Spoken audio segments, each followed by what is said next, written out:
Kebanyakan orang Indonesia pasti sangat menyukai tempe.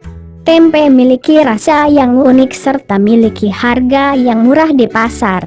Tempe bisa diolah jadi berbagai hidangan yang lezat.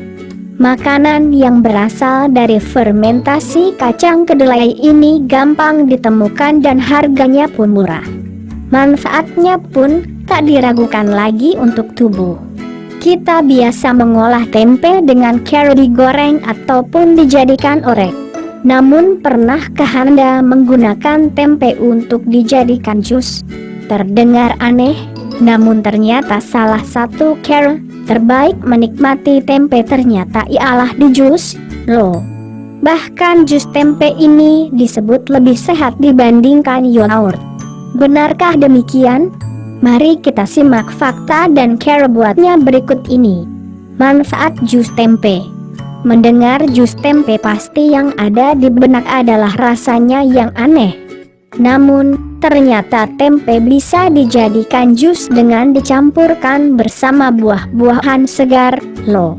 Mengutip dari kompas.com, Guru Besar Departemen Ilmu dan Teknologi Pangan IPB yang juga Ketua Forum Tempe Indonesia, FT, Med Astana mengatakan, probiotik dalam tempe lebih tinggi dari yogurt dan akan terjaga jika diolah dengan benar. Hal itu dikarenakan tempe mengandung probiotik yang kita makan dalam keadaan hidup, asam laktat. Berbagai nutrisi dan probiotik yang baik untuk pencernaan di tempe akan tersimpan utuh saat Anda mengkonsumsinya dengan cara di jus. Cara menjadikannya jus adalah dengan mencampurnya bersama buah-buahan, diantaranya kurma, mangga, sirsak, pisang, dan buah naga. Langkah membuat jus tempe. Pertama yang harus dilakukan ialah memotong dadu tempe mentah, lebih baik yang masih segar atau baru dibeli. Setelah itu tempe dikukus sekitar 10 menit, hingga air kukusan mendidih dan tempe cukup layu. Proses mengukus tempe tersebut berguna untuk menghilangkan wangi kedelai pada tempe saat dijus. Bakal juga marak dijual pedagang nakal. Jangan sampai beli tempe di pasar dengan ciri-ciri ini. Nomor 2, bikin kita terkecoh. Setelah itu potongan dadu tempe tersebut dimasukkan ke dalam blender bersamaan dengan salah satu buah yang dipilih tergantung selera masing-masing. Jangan lupa tambahkan air secukupnya, juga es batu juga perlu. Sebaiknya tidak menambahkan gula karena sudah ada rasa manis dari buah yang dicampurkan. Perbandingan yang digunakan ialah tempe 100 gram dengan buah sekitar 150-200 gram dan air atau es batu secukupnya. Nah, penasaran untuk mencobanya? Hidangan ini selain berasal dari bahan yang asli Indonesia, juga diklaim lebih baik dari yogurt untuk kesehatan pencernaan. Soal gizi di dalamnya, tempe pun dinilai setara dengan daging sapi, ayam, dan lainnya. Bahaya bayam dimakan dengan tempe.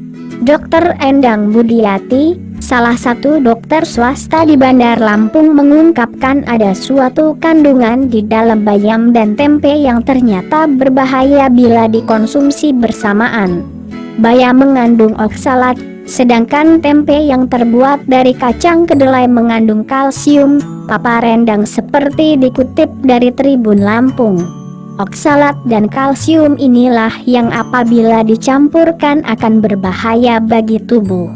Kalau makan sayur bayam dicampur dengan tempe akan terbentuk endapan kalsium oksalat sehingga akan memengaruhi penyerapan kalsium dan menyebabkan sumbatan di usus kerangnya. Sumbatan ini akan mengganggu penyerapan kalsium yang pada akhirnya akan membuat tubuh kekurangan kalsium. Jika terus berlanjut, keadaan ini akan menimbulkan gangguan jangka panjang lain seperti kram otot, pengeroposan tulang, rentan infeksi, terganggunya fungsi syaraf, kejang, insomnia dan untuk sumbatan di usus yang menyebabkan susah buang air besar.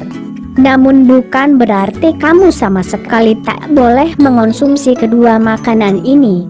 Pasalnya, dikutip dari SES, baik bayam maupun tempe sama-sama kaya akan berbagai mineral yang baik untuk tubuh, khususnya kalsium yang mampu membantu menjaga kesehatan tulang.